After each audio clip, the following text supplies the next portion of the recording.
This is FarmLand. Coming up, Eamon Corley of the newly formed Beef Plan Group will be here to discuss its formation and proposals for the beef sector. Independent TD Michael Fitzmaurice and the ICMSA's Des Morrison will debate the pros and cons of contract rearing. But first, I sat down with Minister for Agriculture, Food and the Marine, Michael Creed, after this week's Beef Roundtable to talk price, protests and future plans for the beef sector. We're here with Minister for Agriculture, Food and the Marine, Michael Creed. Minister, the Beef Roundtable took place this week. How did it go? Well, considering the context within which it met, we had a very constructive engagement. I mean, as you're aware, the farm organisations, having called repeatedly for the forum to be convened, as stakeholders didn't turn up. Now that left me engaging with the other participants, and considering that starting point, it was quite a useful engagement, because obviously the big picture is this has been a very difficult year for farming. Exceptionally difficult for the beef sector, because allied to the difficulties associated with the weather, there's been price pressures as well. So, against that backdrop, the engagement with stakeholders, and particularly with the meat processors, was really important. And the hallmark of the agricultural and agri-food sector generally is, the collaborative endeavour of all the stakeholders. That's what has given us the success story that Irish agri-food is. And if there is to be a resolution of the difficulties that the Beef Forum faces, it has to be a resolution that's engineered through the participation of all the stakeholders in engagement and dialogue. So those protesting outside Agriculture House, would they have been better off inside around the table? Well, look, that's an issue for farm organisations to determine themselves. The forum was the poorer for the fact that they weren't there. That's undoubtedly the case. They bring a unique and distinctive voice to those deliberations.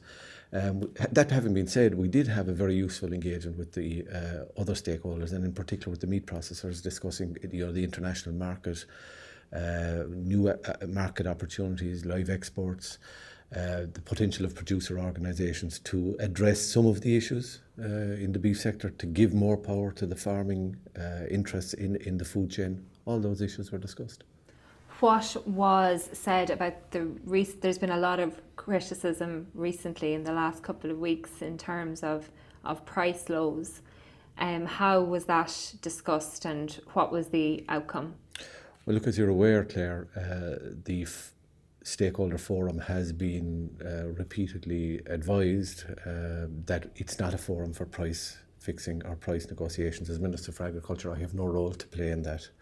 That having been said, I mean, there was an acknowledgement that there is a very difficult international trading environment, that as for an island that's exporting 90% of what it produces impacts perhaps disproportionately on us. In that context, the difference between UK and Irish beef prices was discussed. What was the outcome there? Well, I mean, the processors, gave an explanation from their point of view as to what the reason is, having to do with UK preference, for EU beef, a market that, from the point of view of domestic supply is in deficit. So, there are some of the reasons that were put forward. But we did have a broad discussion around all of those issues. There's been a lot of criticism as well in terms of the level of engagement of the meat industry, of the processors with the farmers, with suppliers on the ground. Was that discussed today? Well, I did raise with the processors, and to be fair, they did indicate an ongoing willingness to engage with their customers through the farm organisations. I hope that happens, because the current situation is to nobody's benefit, not to the benefit of the industry or to farmers, to have a breakdown in communications. As it stands, the processors communicate through Meat Industry Ireland with the suppliers. Do you think that is working? Well, I mean, they communicate around the forum, they communicate bilaterally, and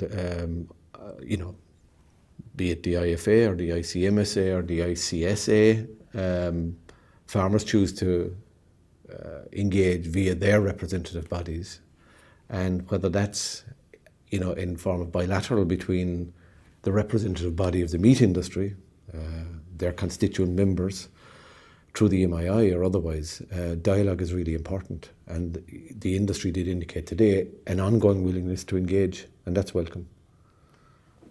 But yet that doesn't really seem to be the case when you talk to farmers, when you talk to suppliers. If you compare the beef situation from the industry level to ground level, to the dairy side from industry level to ground level, they're worlds apart. Well, they are, because the model of ownership is entirely different. I mean, the dairy processors are by and large dairy cooperatives owned by their shareholders. The meat industry is different in structure. But nonetheless, the point which I emphasised today at the forum was, you can't have a meat processing industry without having beef farmers who see a career opportunity long term in the beef sector. And that's a fundamental starting point. The markets we export to may be in difficulty now, but the long term relationship demands engagement and dialogue and discussion about issues. What about Brexit? Was that discussed at length today? We're 6 months out at this stage. It was. We did have a discussion. It wasn't a major point of discussion, but we did have some engagement around that issue in the context of the department's preparations. There was inquiries as to where we were at in that regard. And as you know, there have been government decisions of July and more recently, which outlined the level of preparations that we're undertaking in terms of recruitment, in terms of IT infrastructure, the built environment infrastructure that may be required post the UK's departure. We're also into contingency planning for a hard Brexit. So all those issues were discussed. In recent weeks, Minister, a new group has formed called the Beef Plan Group. They're a splinter group of the Irish Farmers Association. Now, not all exclusively members of the IFA, but largely. Are you aware of this group? Have they reached out to you? Have you seen their proposals that they have put forward? No, I mean the engagement here in the department is through the farm organisations. I obviously am aware. I've seen reference in the media to this group, but I haven't had direct contact from them. I'm unaware that they've made any submission to the department at this stage, and we continue to engage here with farm organisations. What proposals are the farm organisations putting forward in terms of a beef plan?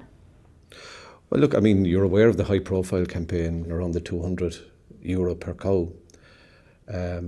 I've always said from the outset that that's not something that the department could countenance for many reasons, not least because of the cost, but also because, very often the department is accused of lacking joined-up thinking. If we were, on the one hand, to acquiesce to that demand for a coupled payment, it would run contrary to everything which we've been doing in the beef sector in terms of investing money in quality as opposed to quantity. And what we want to make sure is through the Beef Data and Genomics Scheme, in which we're investing €300 million under the current Rural Development Programme, is that we improve the genetic merit of our beef herd, and in so doing, improve the profitability of the sector. And we have harvested a minefield of data as a consequence of that. And that is an enormous resource to the industry. And I think it is only if we stick with this endeavour and continue to participate in the BDGP that we will reach a tipping point where that data will become the engine of informed decision making in the beef breeding, which should lead to greater profitability. So the suckler, when it comes to the suckler payment, the €200 per cow payment, you have repeatedly stated that that's not a runner, it's not workable. But why do you think the farm organisations continue to push for it? Well, I think to be fair, at one level, I understand it's a demand for more support for the sector, and I do appreciate, whether it's in the context of the budget or in the context of CAP reform, that's a legitimate ask. More support for the beef sector. But it must be consistent with the direction of travel which we're taking under BDGP, and also, consistent with our targets under climate change, which are quite significant and onerous. And that's why a coupled payment would run contrary to everything we've been pursuing in terms of public policy for a number of years. What about the budget, Minister? It's coming next week. What's in it for farmers? Well, the overwhelming objective of the budget is to deliver for the first time in many years a balanced budget, and that's good for every citizen in the state. We are now 10 years out from the financial crash. In reality, we're probably closer to the next crash than we are to the last crash, though we're living with the consequences still of the last crash.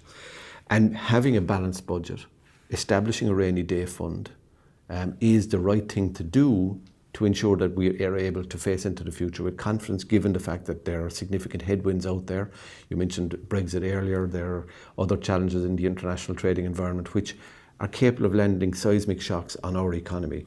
So prudence and a rainy day fund are the critical objectives of the budget. Within that, of course, I'm acutely conscious of my obligations as the Minister for Agriculture to take a holistic approach to the agricultural sector and see what are the areas that need prudent investment.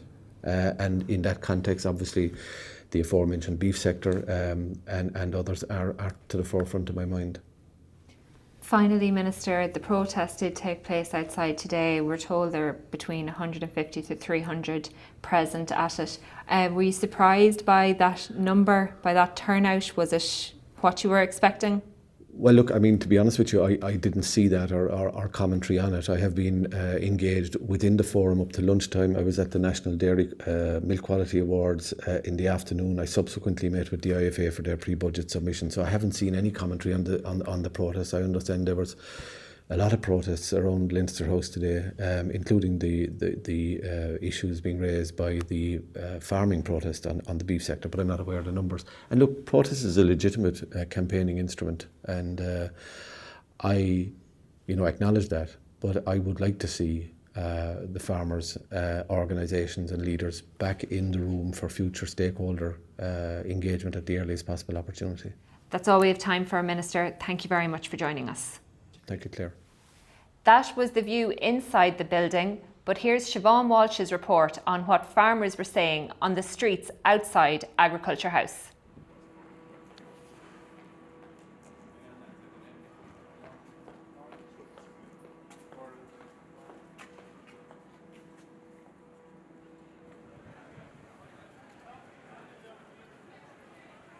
So where did you come from today?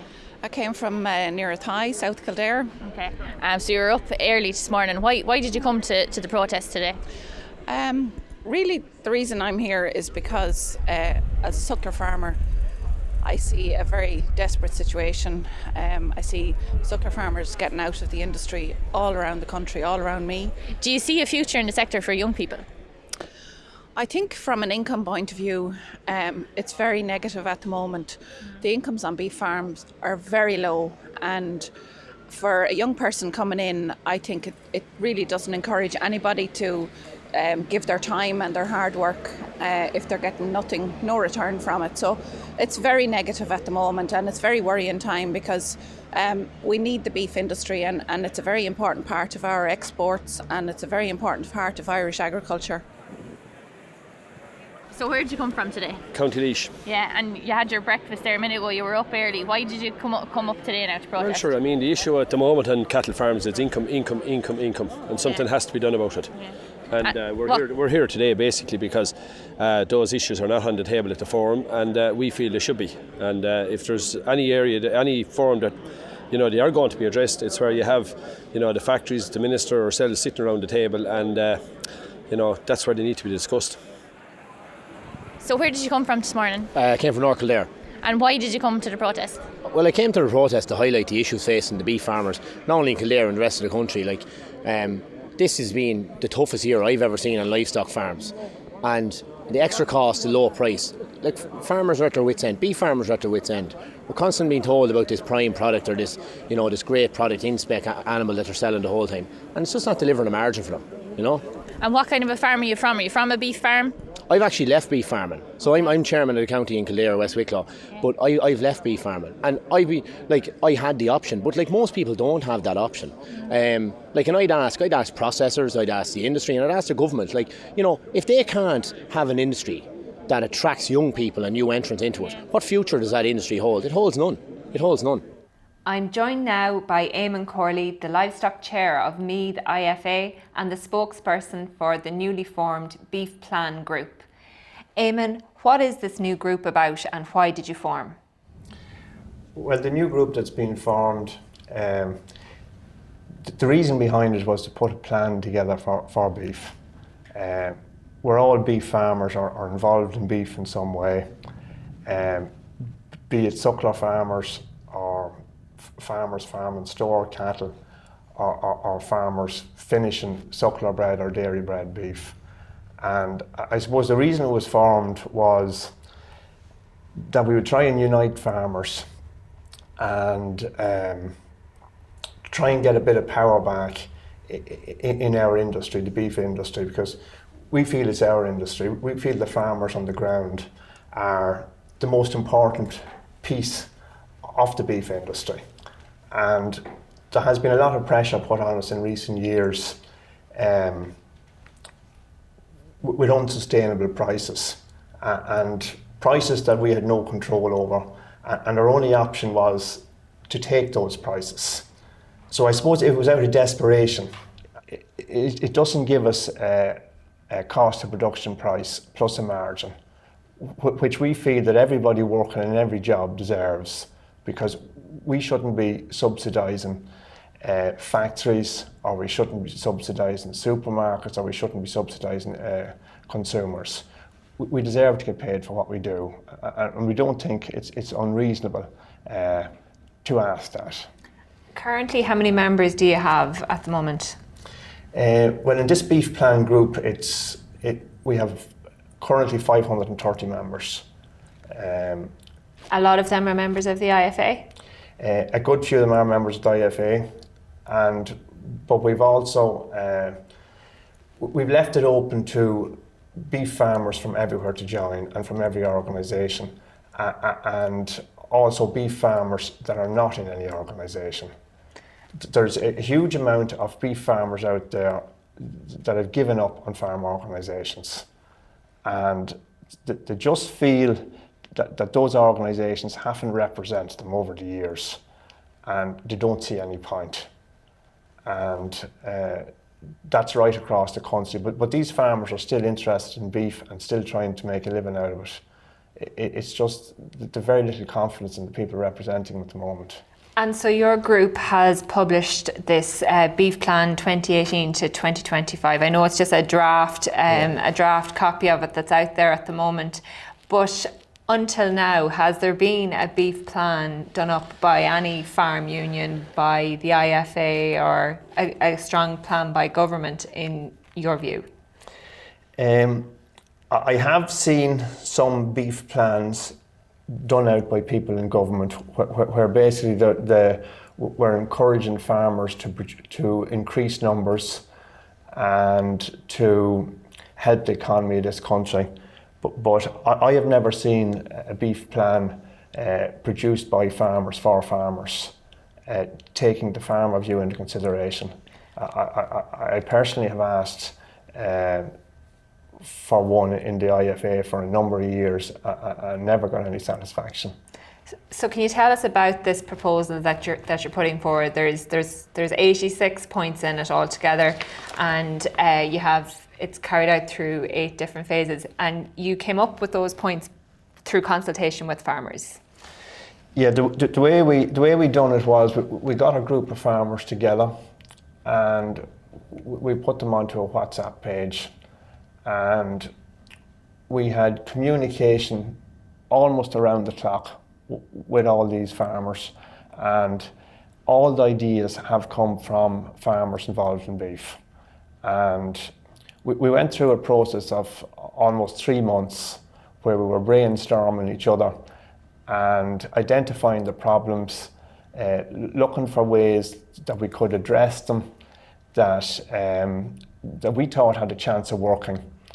A big part of the problem in recent years is that while farmers will give out about certain things, they don't think about the next level, like how can we make them actually happen and come into being. And I suppose the biggest issue for us was the price of cattle and how the price of cattle is set. And we feel that one factory group sets the price of cattle, and every other factory seems to follow. And it's not necessarily a market price, because even as currently is the situation where the market price in the UK is strong, our market price seems to be going the other way. That's the market price that the factory seems to be quoting to us, the price that they pay us for our cattle. So we don't accept that the market price of cattle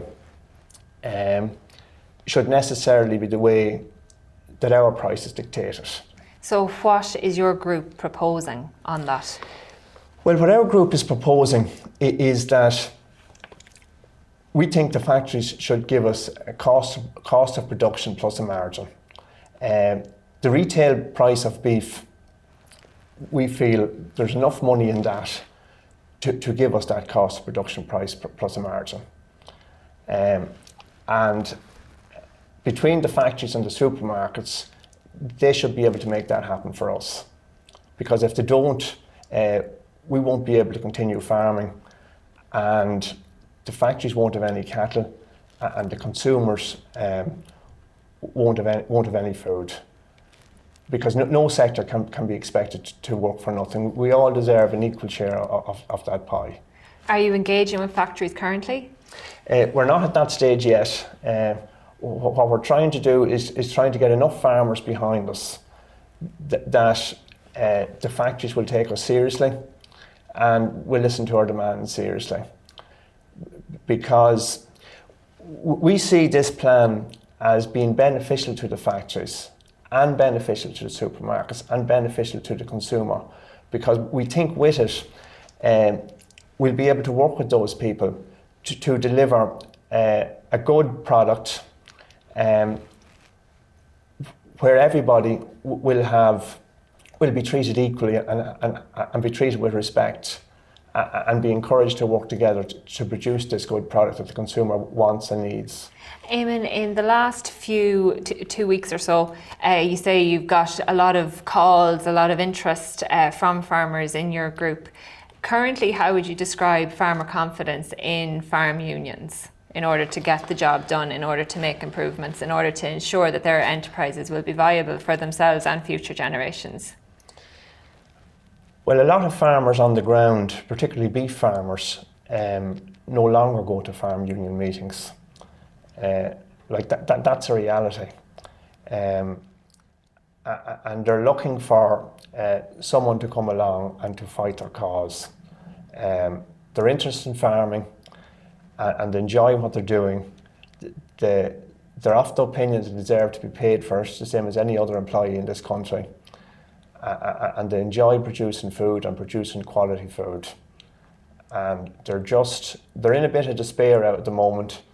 And over the yesterday alone, we had 130 new farmers joined our group, and a huge amount of emails came in yesterday.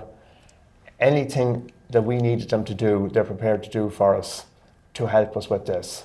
And they've been full of encouragement, and they said it's about time that somebody some group is going to try and stand up for the farmer, because we're under pressure and we genuinely feel that unless we do something, we're not going to be around anymore. And you are currently engaging with farm unions. You have meetings coming up with the IFA, with senior members of the IFA. You are an IFA member yourself. Yeah. Well, as well as the farmers contacting us, we've had farm groups contact us. We've heard that the Charlotte Society is coming on board with us, and a few of the other breed societies are backing what we're doing. We're talking to the IFA and other farmer organisations, and we're trying our best to get them to back our plan. Like, ideally, we want every beef farmer in the country to get behind our plan, because we feel that a proper plan for beef, made out by farmers, for farmers, is something that every farmer in the country would like to support. And I think we need to be united because we have a very tough battle to get paid properly for the work we do. And Eamon, obviously this week we saw protests outside the 12th Beef Roundtable. Do you think that is a wise decision to protest like that, or are farmers better inside around the table negotiating? Well, I think obviously farmers would be better sitting around the table talking to factories and talking to supermarkets and talking to consumers. Like my answer is, I think to be better talking. But we also have to bear in mind that factories and supermarkets, they have to listen. Like there's no point in going in and talking if these people are not prepared to listen. Now, I'm not sure whether they're not prepared to listen or what's going on, because I'm not involved in that circle at the moment where the farm unions are negotiating with factories. I know I do negotiate with factories myself on a weekly basis for our own producer group, and they are tough people to negotiate with. But we have to try, and I honestly believe that there is decent factory owners out there, and if we as farmers are able to give them a decent product, I think it's possible that they will listen to us and they will work with us. Some small factory owners have got in touch with me saying they don't agree with what's currently happening in the meat industry, where the farmer on the ground has been driven out. So I think there is support for what we're trying to do, even in the meat industry, if we can get people to engage in it. We're out of time, Eamon. We'll leave it there. I know we'll be watching the space very closely. Thanks for coming in to us. Next up is contract rearing, a viable option for dairy and dry stock farmers. Conor Finnerty has this report from Sligo. Kieran Henry farms just outside Tubbercurry in County Sligo. He took over his father-in-law's farm in 2011.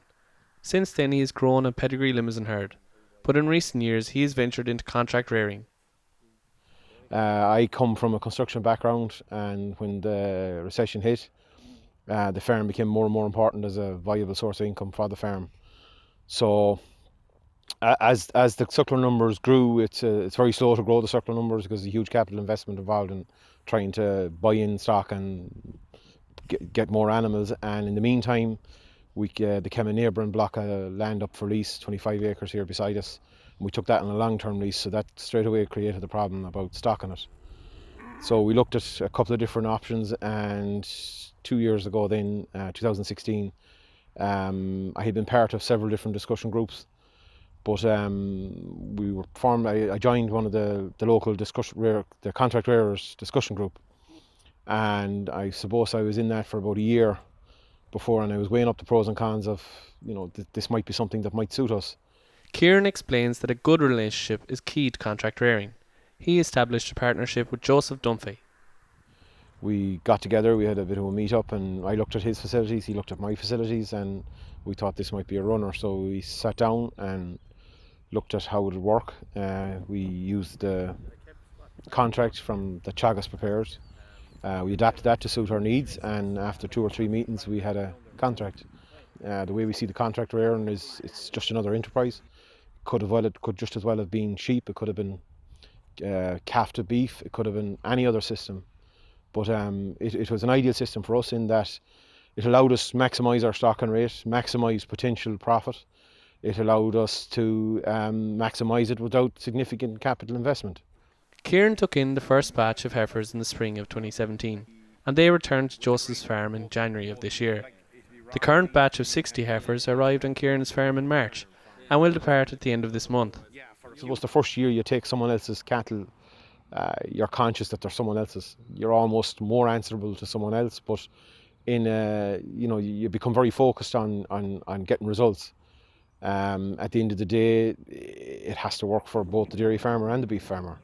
It works for him in that he frees up labour. We're just a contractor. Like, it's no different than him farming out his slurry or as fertiliser or any other aspect of his enterprise. We're a contractor to him, so he frees up labour. He potentially has the room there to probably milk more cows with this other group gone off his farm. Us, it's a check each month. It increases stocking rate, increases profitability. The income from contract rearing has given Kieran more security, and it has allowed him to improve his farm. The sucklers are great, but you're down to your 2 or 3 paydays a year. The contract rearing it's a direct debit in the bank each month, so it's just like getting a wage into the bank. Like it puts certainty around your bills at the end of each month. It stabilises the farm going forward as a viable enterprise. At the end of the day, I suppose, doesn't matter what background you come from, whether it's sheep, beef, it still has to be viable. Kieran has no intention of getting rid of his pedigree Limousin herd. He believes it will go hand in hand with the contract rearing enterprise for the foreseeable future. The two sit very well together on our farm at the minute. Like I work off farm, I'm an AI technician with Progressive Genetics, so our busy period is April, May, June, July. It also keeps me busy the rest of the year, but that's our very busy time. The two sit together very well. We made a significant investment on the farm last year, and that we developed. We qualified for a grant on a shed. We developed a shed down in the home yard last year, and I see the contract rearing and the suckler enterprise together as a way of financing that going forward and generating the cash flow needed to keep the farm business afloat and, you know, make some sort of a living out of it. You know, be able to exist off it. But he did warn that contract rearing isn't for everyone. Contract rearing won't be for everyone. It'll suit some enterprises, it won't suit other people. One of the key aspects of it is the ability to work with someone else. A bit of open-mindedness. It takes you away from the old way of thinking of, I suppose, having to own the stock. They're someone else's stock, but they're just as important as any other animal that would be on the farm to me. I'm joined now by Independent TD for Roscommon-Galway, Michael Fitzmaurice, and Livestock Chair of the ICMSA, Des Morrison. Des, we can see on the VT there that Kieran has had a very good experience of moving over to contract rearing. It's something that you support yourself. Where do you see the advantages? Well, the main advantages, I suppose, for the host farmer to start with is that farm incomes, as we know, under the, we'll say, livestock end of it, are declining. And I see this as a regular, sustainable income for the host farmer with no volatility except for their costs. They know exactly how much a week they're getting for keeping the animals from the dairy farmer in question and the security of their work. I also see a big advantage in the sense that the investment in this type of cattle rearing is very minimum because they haven't the raw material to buy. Not like a farmer going out, we'll say in springtime of the year, purchasing a store animal for, we'll say, €1,000 and selling it maybe for 1,100 or even selling it at a loss, what is happening with the beef prices this year. So there's huge advantages there for the host farmer, but there's also advantages for the dairy farmer. Labour is in very short supply in dairy farmers. So the dairy farmer is offloading some of his stock to the host farmer on a contractual arrangement. And that gives the dairy farmer more flexibility on his or her home farm to produce more on the home farm. So there's advantages on both, in both cases, for the dairy farmer and the host farmer that has taken in the animals. Michael, Des points out there are advantages for both the dairy and the dry stock farmer. There was strong turnout at Carrigan Shannon Teagasc event as well last week on contract rearing.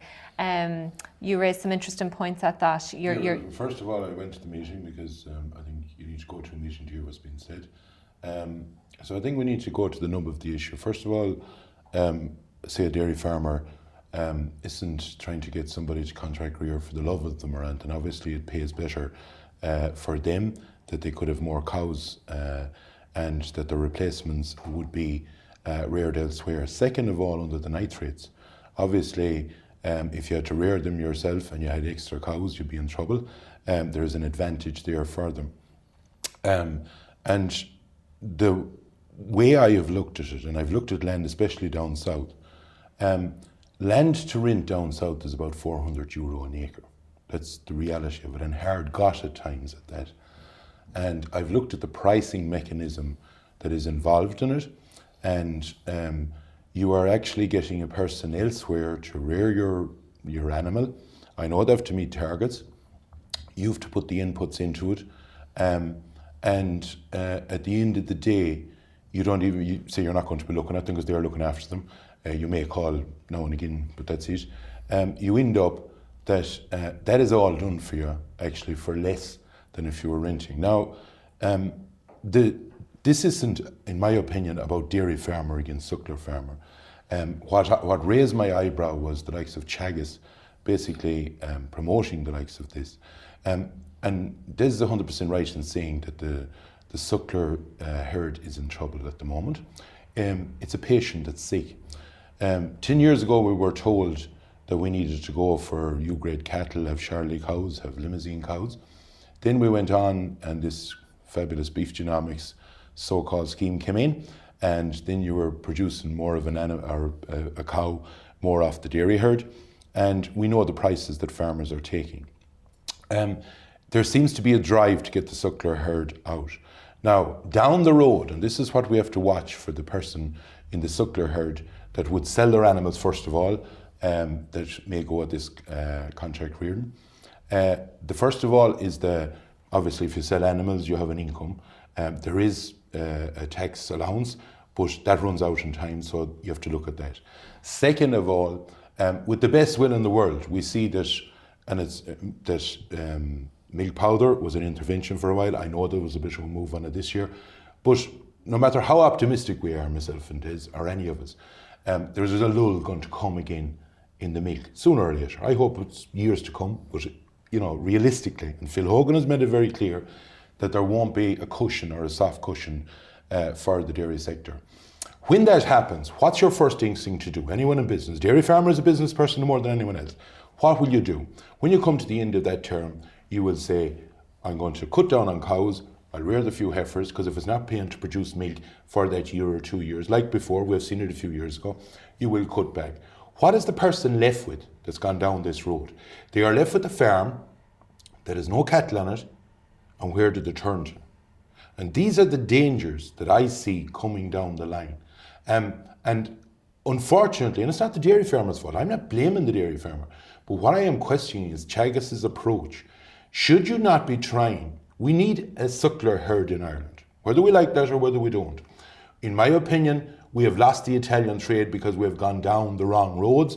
The good U-grade Wainland today, out of 1 and 2 star cows, is making, I've seen what they're making in the different marts. You'd see it yourself in the different marts in the west of Ireland. You can get between 1,000 and 1,100. I've seen calves that the 5 stars are out of, and you're 600, 700, 800 euro.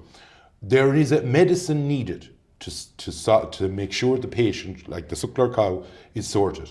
And unfortunately, that medicine isn't coming forward. But down the road, if we don't watch what we are doing, we will actually produce more calves for the factories here that won't be to the standard if we get rid of more of the suckler herd, and we will end up playing into the hands of the protest that was on today again, of the factories dictating the price to the farmer of an animal that wouldn't be the real U-grade ready for export. But Michael, do you not think that it could be part of the solution in order to bring a steady income to dry stock farmers?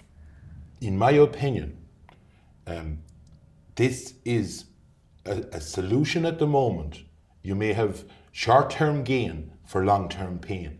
And I believe that down the road, it will be regretted by farmers.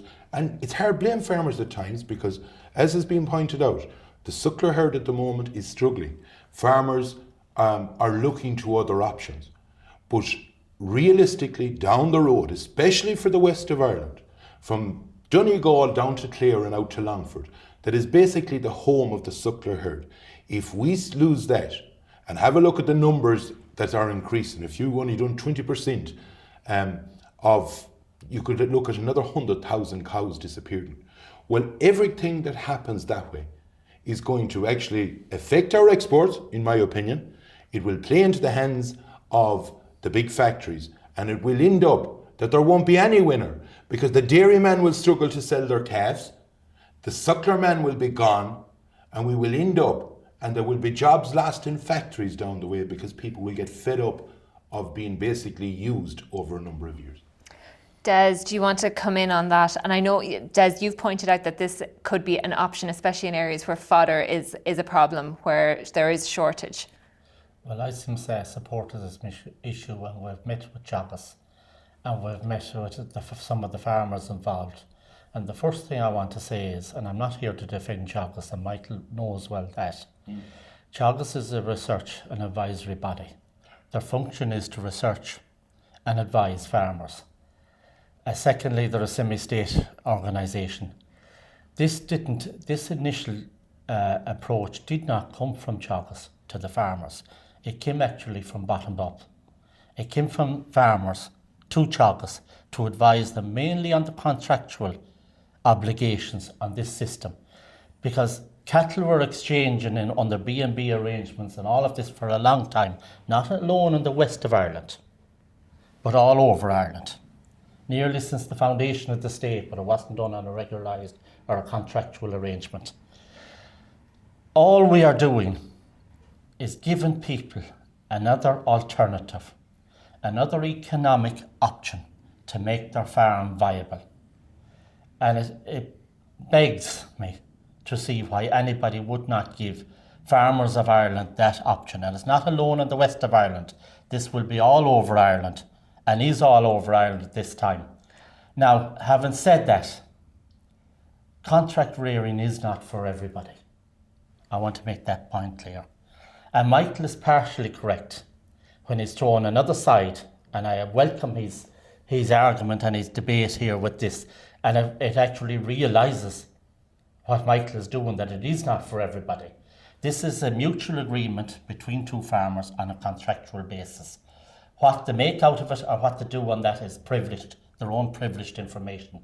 But they should not be denied that opportunity, because let's face it, farmers are losing money in your constituency and all over the areas you've talked about, from north to south, along the west coast and all over Ireland, in the systems they're in. So they have two options nearly, the sheep, the suckler, or maybe even forestry in some of your constituency, Michael. I think what we are doing here is giving farmers another option, another alternative to make an income and make their farm viable. Because remember, a lot of these farmers are even part-time farmers. They're not full-time farmers, and dairying would not suit these farmers because they have off-farm jobs in these areas. And if they can make their farm viable, whether it's in Roscommon, whether it's in Waterford, whether it's in Donegal, I think they're entitled and should be given the option. I'm afraid we're out of time. This is a topic that we will be returning to. Thanks very much for joining us, and thanks to all our guests and to our sponsors, FarmLand. If you want to get in touch with the FarmLand or AgriLand teams, you can contact us directly or reach out on our social media pages. Thanks to you for watching, and we'll see you next time.